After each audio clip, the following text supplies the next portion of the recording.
Kak Islam, lanjut soal kemandirian gitu ekonomi. Saya kira langsung aja masuk.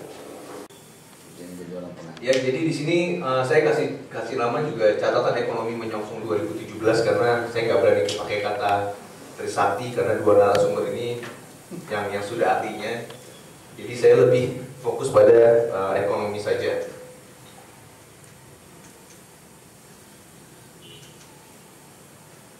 Ya, jadi pertama saya ingin memberikan gambaran umum tentang perekonomian. Ini singkat saja sebetulnya, hanya ingin memberikan gambaran kalau misalnya secara angka di 2017 ini sebetulnya harapannya akan sedikit lebih baik dibandingkan dengan tahun 2016. Singkat saja, ini juga harga-harga komoditas yang bisa jadi peluang bagi Indonesia untuk lebih tumbuh, dan kemudian tantangan kita untuk lebih memeratakan pertumbuhan tersebut. Ini singkat saja. Kalau misalnya kita bicara dengan nilai tukar, kita bandingkan dengan beberapa negara, ternyata di 2016 nilai tukar kita juga cukup perkasa. Kita tumbuh rupiah kita terapresiasi 2,29%. Tapi apakah ini saja cukup? Nanti kita bahas lebih lanjut. Kemudian ini juga kalau kita lihat sentimen pasar yang ditunjukkan oleh kinerja IHSG, ini IHSG kita juga cukup baik, tumbuh 15,32% dibandingkan tahun sebelumnya. Singkat saja. Nah, langsung kita lihat untuk mewujudkan berdikari sebetulnya kita masih memiliki cukup banyak tantangan, terutama di bidang ekonomi. Ini salah satunya. Tadi saya katakan rupiah kita itu memang cukup baik, artinya terapresiasi di tahun 2016, tapi kalau kita lihat fluktuasinya, di sini juga kita bandingkan dengan beberapa negara ASEAN, ternyata rupiah kita itu cukup berfluktuasi lebih besar dibandingkan dengan beberapa negara lain, kecuali Vietnam yang fluktuasinya lebih besar. Artinya kalau kondisinya seperti ini, maka akan sulit bagi dunia usaha juga untuk berusaha dengan nyaman di Indonesia. Nah, kemudian juga kalau kita lihat, kita juga punya tantangan keseimbangan fiskal. Jadi di sini kita lihat rasio utang kita terhadap GDP yang secara rata-rata ini terus meningkat, tetapi di sisi lain justru rasio pajak kita justru menurun. Ini 2016 ada peningkatan karena ada tax ratio. Walaupun juga seharusnya kalau misalnya tax ratio itu berhasil, seharusnya di 2017 tax ini juga nggak turun lagi, drop jadi sebelumnya. Artinya di sini pemerintah juga masih ragu-ragu terkait dengan database yang didapat dari tax amnesty kemarin.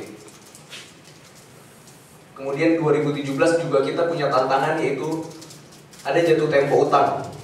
Jadi kalau misalnya kita bicara mandiri, kita masih punya tantangan, yaitu hutang kita masih cukup besar. Dan di 2017 saja ini pemerintah harus menanggung resiko utang jatuh tempo sebesar 227 triliun. Ini baru pokok hutang saja, belum ditambah dengan bunga hutangnya, ya, sekitar 150 triliunan.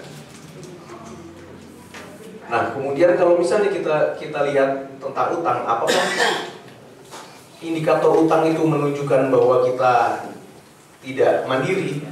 Beberapa mengatakan, kalau kita lihat Jepang juga ini rasio utangnya cukup besar. Tetapi apa bedanya?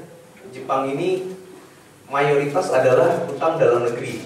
Selain itu kalau kita lihat suku bunganya, kita lihat suku bunga utang Jepang itu hanya sekitar 0,1%, hampir 0%. Sedangkan kalau kita lihat utang Indonesia, itu suku bunganya cukup tinggi.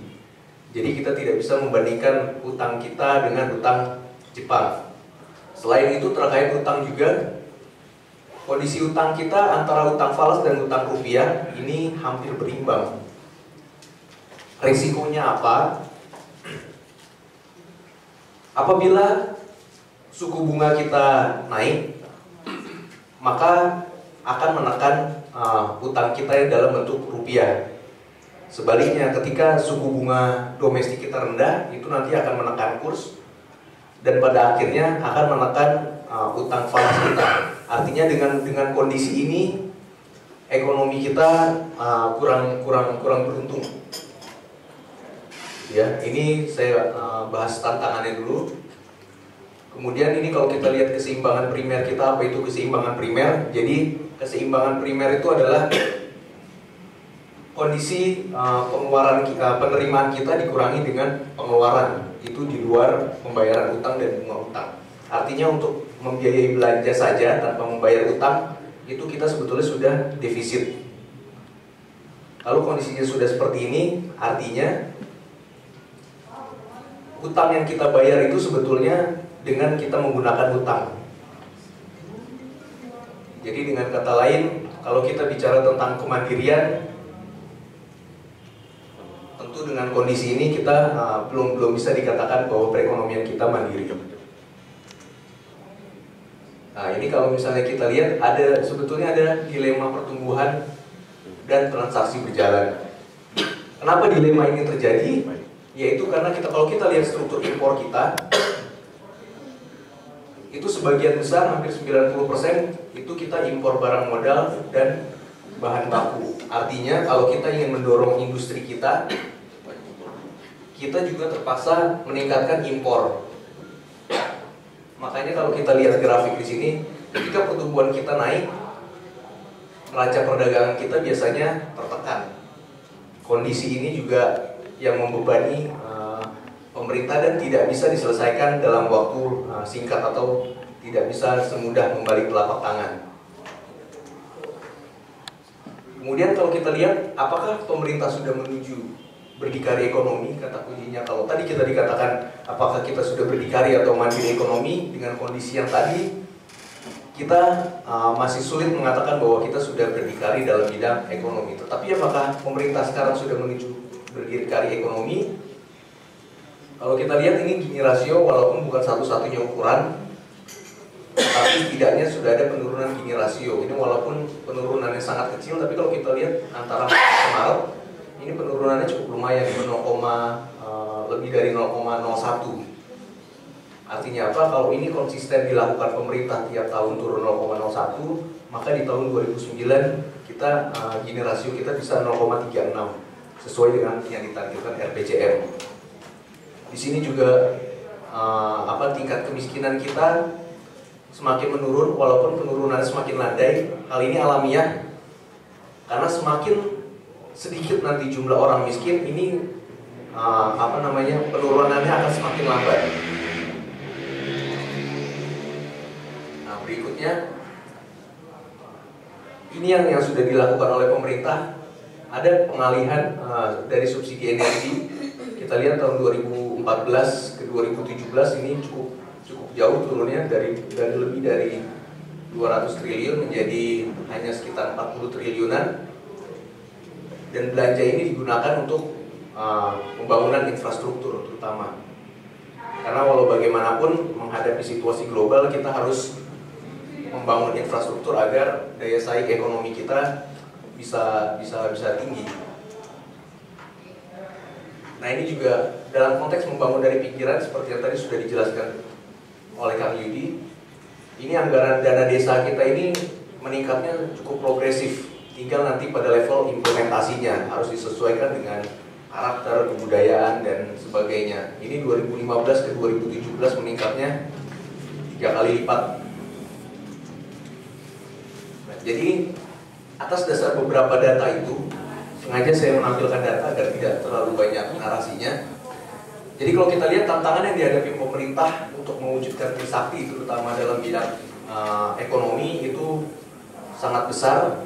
Dan itu bukan salah pemerintah sekarang, tetapi memang merupakan akumulasi persoalan yang terjadi cukup lama. Kemudian kalau kita lihat beberapa kebijakan yang diambil, itu menunjukkan keberanian pemerintah untuk tetap fokus menuju kemandirian ekonomi. Jadi walaupun kita lihat tadi saya tunjukkan ruang fiskal kita terbatas, tapi pemerintah tetap berkomitmen untuk membangun desa, membangun infrastruktur, dan membangun daerah-daerah perbatasan. Kemudian kalau kita lihat persoalan utang dan ketersediaan barang substitusi impor, ini yang harus kita carikan solusinya. Jadi kalau kita mau benar-benar berdikari, kita mau ekonomi kita mandiri, maka hal ini menjadi hal dasar yang harus kita selesaikan. Ini saya rasa ini juga nggak akan selesai dalam waktu satu periode pemerintahan, tetapi harus dimulai dari sekarang. Sebetulnya juga sudah ada beberapa fasilitas, ada tax holiday dan tax allowance, tetapi implementasinya yang disetujui sampai saat ini belum banyak.